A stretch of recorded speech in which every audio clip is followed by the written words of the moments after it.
Delhi bomb blast की जांच जैसे से आगे बढ़ रही है, नए नए खुलासे होते जा रहे हैं। अब खबर आ रही है कि 32 बम ब्लास्ट करने की योजना थी, 32 कारों का इंतजाम हो गया था, 3200 किलो आरडीएक्स भी इकट्ठा कर लिया गया था। एक एक कार में 100-100 किलो, एक एक कुंतल आरडीएक्स रखना था और अलग अलग शहरों में इसको बम ब्लास्ट करना था।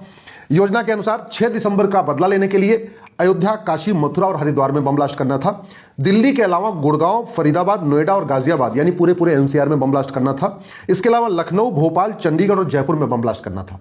कुल मिला के 32 कारों में 3200 किलो, 32 कुंटल आरडीएक्स भर के और उन कारों को अलग अलग दिशा में भेजना था और एक ही दिन 6 दिसंबर को एक साथ 32 धमाके करने थे।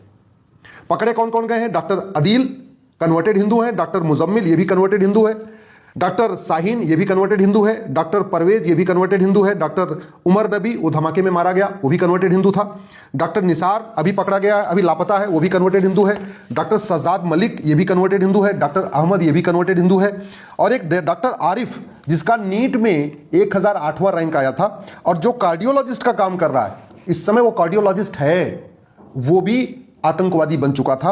और इन सबको आतंकवादी बनाया एक तीसरी कक्षा तक पढ़े मौलवी ने, जो सोपिया का रहने वाला है, जिसका नाम है इरफान, मोहम्मद इरफान। सोचिए, एक तीसरी तक पढ़ा हुआ मौलवी, MBBS, MD, MBBS, MS, cardiologist, gynaecologist, physician, surgeon, सबको आतंकवादी बनाता चला जा रहा है। इसलिए मैं पहले भी कई बार कह चुका हूं, धर्म परिवर्तन, धर्मांतरण हमारे लिए सबसे बड़ा खतरा है।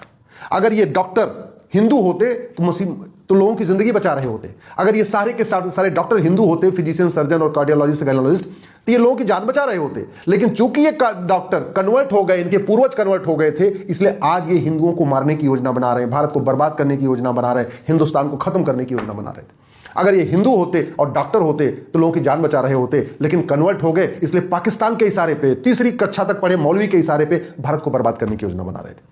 जब तक घर वापसी नहीं होगी, भारत सुरक्षित नहीं हो सकता। और घर वापसी वैसे ही होगी जैसे धर्मांतरण हुआ था। धर्मांतरण तलवार के दम पे हुआ था, धर्मांतरण डरा डरा के हुआ था, धर्मांतरण भय के कारण हुआ था, धर्मांतरण जजिया न देने के कारण हुआ था, धर्मांतरण टैक्स न देने के कारण हुआ था। तो स्वाभाविक सी बात है, घर वापसी भी उसी तरीके से होगी। शासन का खौफ हो, प्रशासन का खौफ हो, और भी चीजें करनी पड़ेगी। सारे मठ मंदिर घर वापसी का केंद्र बने, सारे जितने भी मठ हैं, मंदिर हैं, सबका एक ईयरली टारगेट सेट हो कि भैया हमको सबको वापस लाना है। वापस इसलिए लाना है कि देश को सुरक्षित करना है। अगर आप घर वापसी नहीं कराएंगे, कन्वर्टेड हिंदू फिर बम ब्लास्ट करेंगे।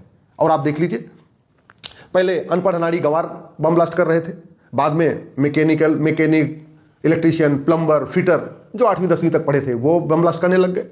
लेवल और बढ़ा, सिपाही पकड़े गए, हवलदार पकड़े गए, थानेदार भी कुछ पकड़े गए, ये भी जिहाद करने लग गए। और अब computer engineer, chemical engineer, software engineer, physician, surgeon, MBBS, MD, PhD, professor सब पकड़े जा रहे हैं।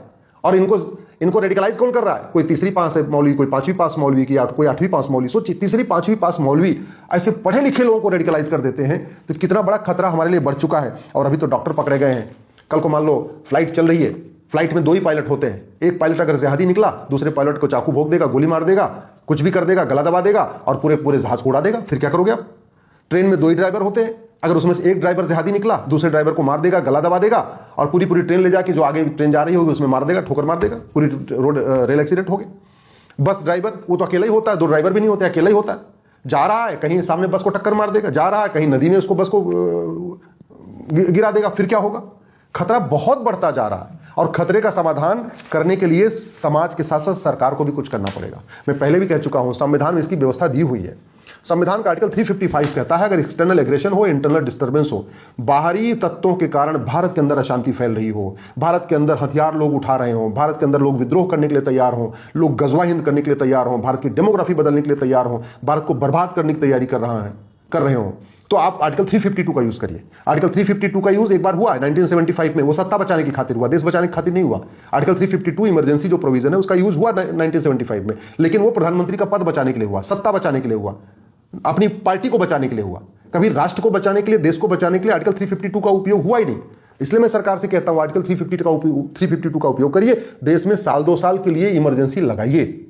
इस डेमोक्रेसी के रहते, इस लोकतंत्र के रहते आप कुछ भी करने जाएंगे, सीए के लिए कानून बनाएंगे, लोग सड़क पे आएंगे, एनआरसी करने जाएंगे, लोग फिर सड़क पे आएंगे। सबसे पहले यहां पे इमरजेंसी लगाइए, देश को कंट्रोल करिए। और खतरा एक नहीं है, केवल पाकिस्तान खतरा नहीं है, केवल डॉक्टर खतरा नहीं है। लब जिहाद खतरा हो रहा है, लैंड जिहाद भी वेजिंग वॉर है, लैंड आपका धर्मांतरण भी एक तरीके से वेजिंग वॉर हो चुका है, घुसपैठ भी अपने आप में वेजिंग वॉर है, जनसंख्या विस्फोट किया जा रहा है, डेमोग्राफी बदली जा रही है, 9 राज्यों की डेमोग्राफी बदल चुकी है, 800 जिलों में से 200 जिलों की डेमोग्राफी बदल गई है, 6000 तहसीलों में से 1500 तहसीलों की डेमोग्राफी बदल गई है, डॉक्टर इंजीनियर आतंकवादी बनने शुरू हो गए। बचा क्या है? क्या बचा है? कल को आर्मी का ब्रिगेडियर आतंकवादी बन जाएगा, फिर हमें समझ में आएगा क्या? आखिर भाभा एटॉमिक रिसर्च सेंटर में BARC, जो देश का सबसे हमारा सिक्योर्ड हमारा साइंस सेंटर है, जहां पे परमाणु बम और बाकी सब चीजें वहां पे रिसर्च होता है, वहां 2 आदमी घुस गए और 30 साल तक नौकरी करते रहे, किसी को पता नहीं चला। कैसे हो गया? क्यों हो गया? इसकी समीक्षा की जरूरत है। कैसे एक बार पूरा सफाई अभियान करें? अगर सफाई करना होता है तो कुछ और भी करना होता है, सामान्य व्यवस्था में सफाई नहीं हो सकती। इसलिए मैं सरकार से निवेदन कर रहा हूं, सबसे पहले तो इसके बारे में गंभीरता के सोचे, आर्टिकल 352 और आर्टिकल 355 के ऊपर पूरे देश में चर्चा हो और इसके ऊपर गंभीरता के साथ सोचा जाए। दूसरा, जब मजहब के आधार पर देश का विभाजन हो चुका है तो मजहब के आधार पर जितने नियम चल रहे हैं, मजहब के आधार पर जितने कानून चल रहे हैं, मजहब के आधार पर जो वक्फ बोर्ड चल रहा है, मजहब के आधार पर जो वक्फ ट्रिब्यूनल चल रहा है, मजहब के आधार पर जो स्कूल चल रहा है, जो मजहब के आधार पर ये अल फलाह यूनिवर्सिटी चल रही थी, मजहब के आधार पर जो जामिया चल रहा है, मजहब के आधार पर जो AMU चल रहा है, मजहब के आधार पर इंजीनियरिंग कॉलेज, मजहब के आधार पर मेडिकल कॉलेज, मजहब के आधार पर स्कूल कॉलेज, मजहब के आधार पर मदरसे, ये जो कुछ मजहब के आधार पर चल रहा है उसको तत्काल रोक दिया जाए। नहीं तो जो 1947 में हुआ था वो 2047 में होगा। ऐसी सी चीजें सामने आ रही हैं जिसको सोचा नहीं था। तो जो मैं कह रहा हूं ये भी कोई सोच नहीं रहा, लेकिन हो जाएगा अगर तत्काल मजहब के आधार पर नियम कानून, बोर्ड, ट्रिब्यूनल, आयोग, मंत्रालय, लोन, वजीफा सब कुछ नहीं बंद किया गया था, अगर तत्काल भारत में समान शिक्षा लागू नहीं किया, तत्काल भारत में समान नागरिक संहिता लागू नहीं किया, अगर तत्काल घुसपैठ के खिलाफ कठोर कानून नहीं बनाया, तत्काल धर्मांतरण के खिलाफ कठोर कानून नहीं बनाया, तत्काल जनसंख्या नियंत्रण कानून नहीं बनाया, तत्काल भारत में NRC नहीं किया, तत्काल भारत के से घुसपैठियों को नहीं भगाया, फिर अनकंट्रोलेबल हो जाएगा, फिर कंट्रोल हो ही नहीं सकता। अभी कंट्रोल हो सकता है। जैसे कैंसर है ना, फर्स्ट स्टेज है, सेकंड स्टेज है, थर्ड स्टेज है, फोर्थ स्टेज है। उसके बाद फोर्थ स्टेज के बाद फिर आप कुछ नहीं, आप कुछ भी कर लो, बड़ा से बड़ा डॉक्टर आ जाए, बड़ी से बड़ी हॉस्पिटल है, कोई फर्क नहीं पड़ता। अभी भी स्थितियां ऐसी हैं कि एक बार भारत में इमरजेंसी लगा के साल 2 साल के लिए चीजों को कंट्रोल किया जा सकता है, लेकिन वो भी इमरजेंसी लगाने के पहले भ्रष्टाचारियों को फांसी देने के लिए कानून बनाना पड़ेगा। जिसके पास आय से अधिक संपत्ति उसको फांसी देने के लिए कानून बनाना पड़ेगा। ठीक है, कुछ लोग बीजेपी के वाले भी जेल में जाएंगे, कुछ बीजेपी वाले भी फांसी पर चढ़ेंगे, चढ़े। अरे भैया, धर्म युद्ध हुआ था, कौरव पांडव का युद्ध हुआ था, केवल दुर्योधन की सेना थोड़ी मारी गई थी, पांडवों की सेना भी मारी गई थी। महाभारत में केवल दुर्योधन के पक्ष के सेनापति थोड़ी मरे, पांडव के पक्ष के सेनापति मरे, और खुद अभिमन्यु मरे, द्रौपदी के 5 पुत्र मरे, बहुत सारे लोग इधर से भी मारे गए थे। तो अगर हम ये सोच रहे हैं नहीं अपने वाले सारे बच्चे बच्चे रह जाएं और अपने वाले को बचा के काम कर लें, ऐसा नहीं हो सकता। कानून बनाना पड़ेगा। नार्को पॉलीग्राफ ब्रेन मैपिंग कानून बनाए बिना भारत को आप सुरक्षित नहीं कर सकते। हम 2 हमारे 2 नहीं तो कम से कम हमारे 2, हम 2 हमारे 3 सही, 3 बच्चों वाला कानून बनाइए, लेकिन तत्काल बनाइए, क्योंकि 12-12 बच्चे, 18-18 बच्चे जो पैदा हो रहे हैं ये तो रुक जाएंगे ना। घुसपैठियों और घुसपैठियों की मदद करने को जघन्य अपराध घोषित करिए। लब जिहाद और लब जिहाद की मदद करने को जघन्य अपराध घोषित करिए। जमीनों पे जो अतिक्रमण हो रहा है, जो लैंड जिहाद हो रहा है, इसको जघन्य अपराध घोषित करिए। जो घुसपैठ कर रहे हैं और घुसपैठियों की मदद कर रहे हैं, इसकी जघन्य अपराध घोषित करिए। 100 रुपए से बड़ी नोट बंद करिए, 1000 रुपए से ऊपर कैश लेन देन बंद करिए, 10,000 रुपए से ऊपर प्रॉपर्टी को आधार से लिंक करिए, FCRA खत्म करिए, यूनिफॉर्म बैंकिंग कोड लागू करिए, यूनिफॉर्म टैक्स कोड लागू करिए, यूनिफॉर्म एजुकेशन लागू करिए, यूनिफॉर्म सिविल कोड लागू करिए।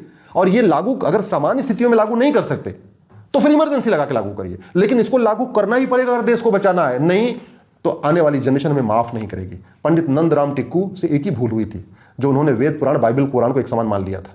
पंडित नंदराम टिक्कू, राजा रणजीत सिंह, राजा हरि सिंह, राजा शशांक, जितने हमारे पूर्वज थे, उनसे एक ही भूल हो रही थी। वो वेद पुराण, बाइबल, कुरान को एक समान मान रहे थे, गुरुकुल मदरसा को एक समान मान रहे थे। उनको लगता था जैनिज्म, बुद्धिज्म, सिखिज्म, इस्लाम, क्रिश्चियनिटी सब एक समान है।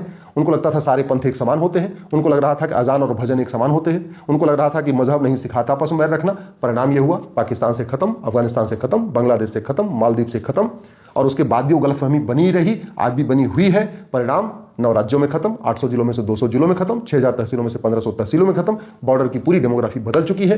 इसलिए प्रधानमंत्री से हाथ जोड़ के निवेदन है, सामान्य परिस्थितियों में अगर आप कानून नहीं बदल पा रहे हैं तो देश में इमरजेंसी लगा के कानून बदलिए। अगर भारत में इमरजेंसी लगा के सेकुलर शब्द जोड़ा जा सकता है संविधान में, तो भारत में इमरजेंसी लगा के सेकुलर शब्द हटाया जा सकता है। अगर भारत में इमरजेंसी लगा के संविधान में सेकुलर शब्द जोड़ा जा सकता है, तो भारत में इमरजेंसी लगा के संविधान को हिंदू राष्ट्र, भारत को हिंदू राष्ट्र घोषित किया जा सकता है। किसने रोका हुआ है? कौन रोक रहा है? देश साथ है, समाज साथ है, सब लोग जाग चुके हैं, सबको समझ में आ चुका है कि अगर देश को बचाना है, आने वाली पीढ़ियों को बचाना है, तो कुछ रेडिकल चेंज करना पड़ेगा। छोटे मोटे चेंज से, इधर उधर से कुछ नहीं होने वाला है। समझाने बुझाने वाले से कुछ नहीं होगा, केवल बातें करने से कुछ नहीं होगा। ये कहने के नहीं एक हाथ में कंप्यूटर, एक हाथ में कुरान, इससे कुछ नहीं होने वाला है।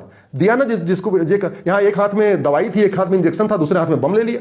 तो फिर इसका इलाज यही है, भारत को पूरी तरीके से हिंदू राष्ट्र घोषित करना, सबकी घर वापसी कराना, और जो भारत को ना माने, जो भारत की संस्कृति को ना माने, भारत की त्योहारों को ना माने, जो वंदे मातरम को ना माने, जो नमस्ते सदा वत्सले मातृभूमि को ना माने, ऐसे लोगों की भारत से नागरिकता खत्म करना, और कोई समाधान नहीं है।